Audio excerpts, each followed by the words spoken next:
یو ځل بیا مو په سلامونو هرکلی کوم. هر کله راسئ روژه مو نیکمرغه. راځئ تاسو دغه اوله ویډیو پلا واورئ.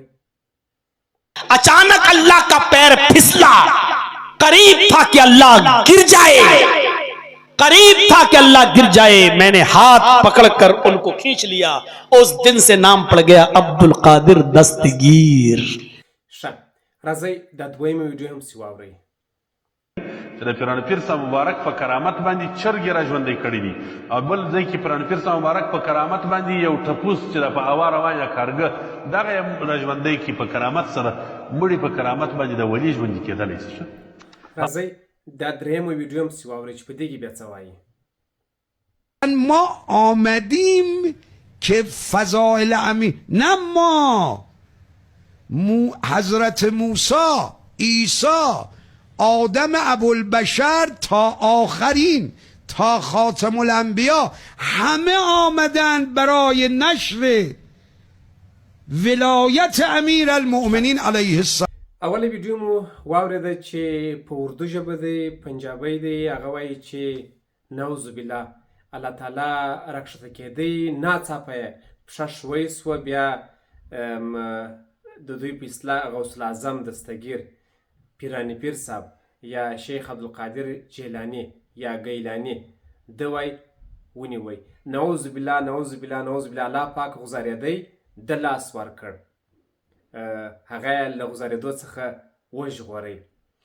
په دویم غږ کې خو تاسې پوهېږئ زموږ تاسې د کندهار د شاوخوا سیمو نه پوهېږم نوم یې څه دی، دا کس دی چې دی بیا پیرانی پیر صاحب یا غوث الاعظم دستګیر یا هم هغه شیخ عبدالقادر گیلانی یا جیلانی هغه ټپوس را ژوندی کړي، کارګی را ژوندی کړي، که چرګ را ژوندی کړي، څه شی را ژوندی کړ.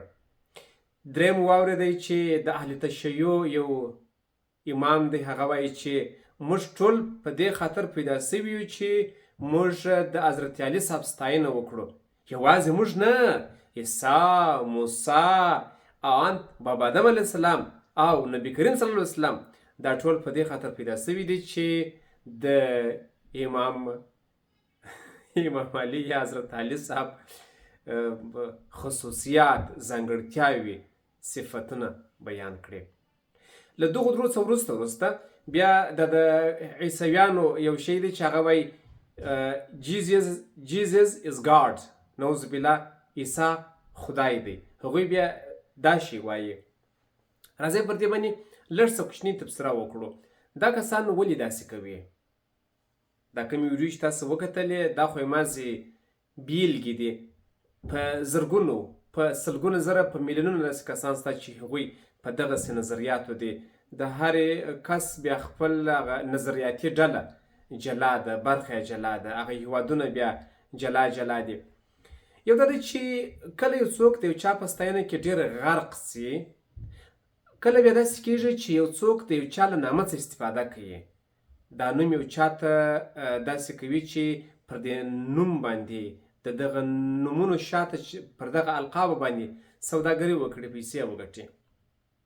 یعنې دا تاسو چې کوم څه وینئ، لولی یاستئ او تاسې اورئ، ویډیو مو کتلې وي، دا همدا دوه شان دي. یو دا دی چې یو څوک د یو چا په مینه کې غرق دی، هغه افراط و تفریط چې موږ ورته وایو. یو دا دی چې سوداګري ده. زه بیا درته داسې خلوص کړم، داسې په عادي ژبه درته وغږېږم. دغسې کسان چې دا کومې خبرې کوي، دوی په دې پوهېږي چې دوی غلط روان دي، د یو چا له نومه استفاده کوي. دوی په دې پوهېږي چې دوی په دغسې نومونو، په دغسې خبرو، په دغسې کیسو، په دغسې خوبونو، په دغسې شیانو باندې خبر دي، پوهېږي چې دا موږ د ځانه جوړ کړي شیان دي، ولس په غولوي. په دې خاطر چې د دوی کارونه سم سي، سوداګري یې سمه سي، خانقاوې وچلېږي، دربارونه یې وچلېږي، دوی شتمني زیاته کړي، دوی شتمني وګټي. تاسو به وینئ چې یو وخت تاسو پیژنئ چې احمد یا محمود د پر دنیا شی نه درلوده. کله چې دغسې ټګمارۍ ته، دغسې فریب، چم، دوکې، دروغو ته شروع وکړه، بیا مو ولیدل چې کوټیان، مځکې، سرایونه، موټران، هر کال عمرې ته ځه، حجونه، ودونه، بلا بلا مسایل دي. له دې ځای څخه باید تاسو فکر وکړئ چې ښه نو دا کس خو پرون څوک و او نن دا دونه شتمني له کمه شوه. دا ده په کرامات ګټلې دي، دا دوی په کراماتونو ګټلې دي. آیا کرامات دغه ته ویل کېږي چې یو څوک له ساده له چوک څخه راسي بیا دغونه شتمني پیدا کړي؟ دغه د کرامات دي. هغه چې موږ ولیان ورته وایو دغه د ولیانو ځانګړنه ده. موږ خو اورېدلي وو چې ولي به چاغ نه وي، ولي به ډنګر وي، ولي به ډېر خوراک نه کوي، ولي به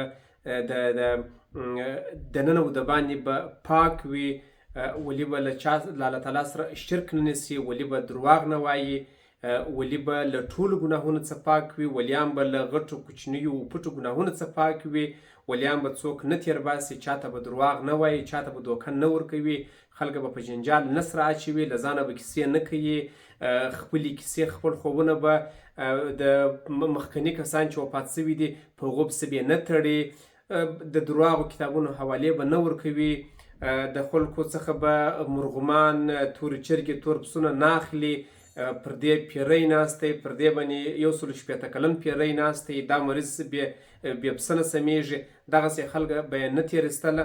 دا به یې ولي و. که موږ نه پوهېږو تاسې موږ ته ووایاست چې د ولي خصوصیات څه دي.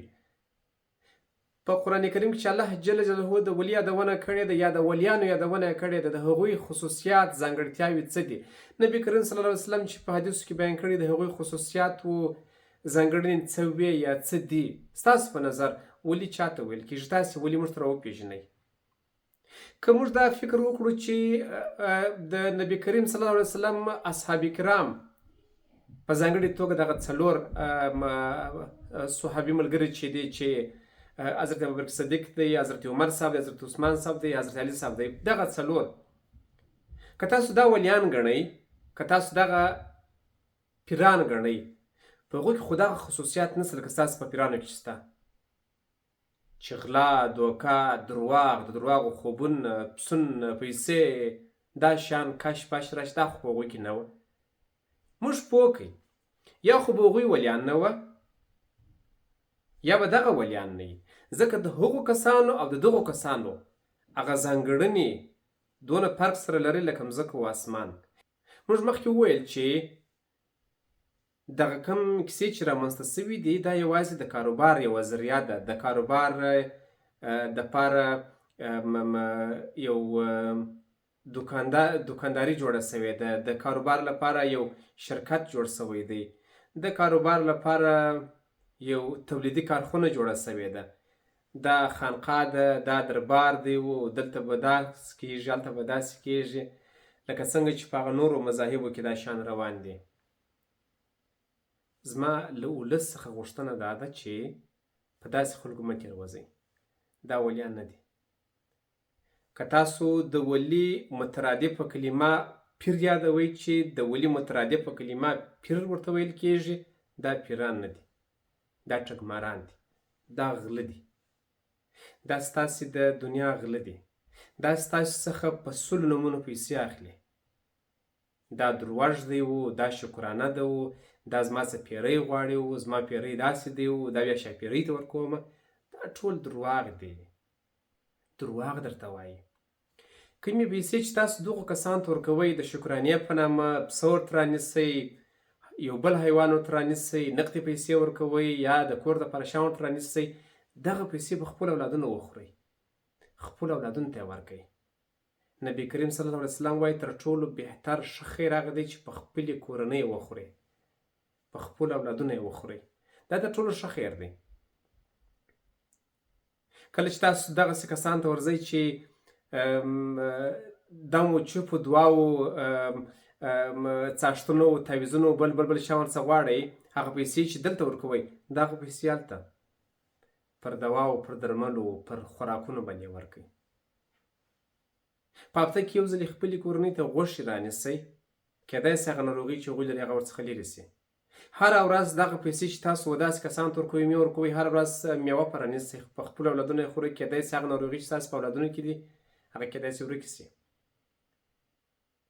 موږ تاسې خپل ځان نه دی کتلی، موږ تاسې هر یو په بدن کې ناروغي لرو، د وینې کمښت دی، په وینه کې بیا د نورو اجزاو کمښت دی، په بدن کې د ویټامینونو کمښت دی. هر ویټامین چې کم شي په بدن کې هغه ځان ته اضرار لري، خطرونه لري، ناروغي رامنځته کوي، مشکلات لري. ویټامین A دې کمه ده، B کمه سوه، C کمه سوه، B6 کم سو، B12 کم سو. یعنې دغه هر ویټامین چې د انسان په بدن کې کم سي، یا چې موږ ته ستوایي په بدن کې اوسپنه کمه ده، په بدن کې کلسیم کم دی، او دا شیان دي هغه شیان کم دي. دغه چې هر یو کمیږي هغه د انسان پر انسان باندې اغېز کوي. ځینې له اعصابو سره مستقیم تړلي وي، د انسان عصبي مشکلو ته پیدا کېږي. ځینې داسې وي چې د وینې مشکلو ته پیدا کېږي. ځینې داسې وي د پوست مشکلو ته پیدا کېږي. بلا مسایل دي. که مو په اولادونو سم خوراک وکړ بیا بل ته نه مجبوره کېږئ. که مو قرآن زده کړ بیا بل ته نه مجبوره کېږئ. که مو سم اسلام ولوستی، سم اسلام مطالعه کړ بیا به داسې کسانو ته نه مجبوره کېږئ لکه اوپاش. اوبه در باندې پاشي او تاسو ته وایي چې اوه ورځې به پرله پسې راځئ، ما ته به پسه راولئ، کنې دا نه جوړېږي. ځکه پر دې ډېر خطرناکه پیری ناست دی. دا پیری چې دی د 160 کلونو دی. یو بل څوک ورته راځي کوچنی نه کېږي، هغه ته بیا څه وایي؟ دا خو ستاسې څخه غوایي غواړي. ولې؟ دا داسې خطرناکه پیری دا ستا پر مېرمنې باندې ناست دی چې کله ته له خپلې مېرمنې سره کوروالی کوي، دغه مال دا پیری نه ننوځي دننه هغه مواد څټي، یا نور بلا مسایل بلا خبرې ورته کېږي. دا تعویضو والا 100 لکه خبرې درته کوي. هیله مې دا ده چې د خدای روی درته نیسم چې دا غله دي. د خدای لپاره مه ورځئ. دا کسان غله دي، فریبکاران دي، تاسو ته چم کوي، چمبازان دي. ستاسو پیسو ته یې پټوان غوړولي دي.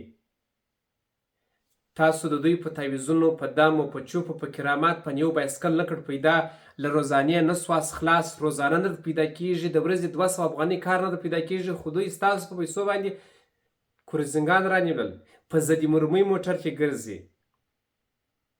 هر کال عمرې ته ځي. کورونو ته یې وګورئ، کورونه یې تر کوم ځای پورې ورسېدله. ستاسو کرامات پر دوی زیات دی. د دوی په کرامات تاسې بایسکل نه سره نیوللی، تاسې روزانه نه سئ پیدا کولی، ستاسو په کرامات هغوی کوم ځای ته ورسېدله. تاسو ډېر پر کرامات یاست پر دغسې کسانو باندې. ډېره مننه. پر الله مو سپارم.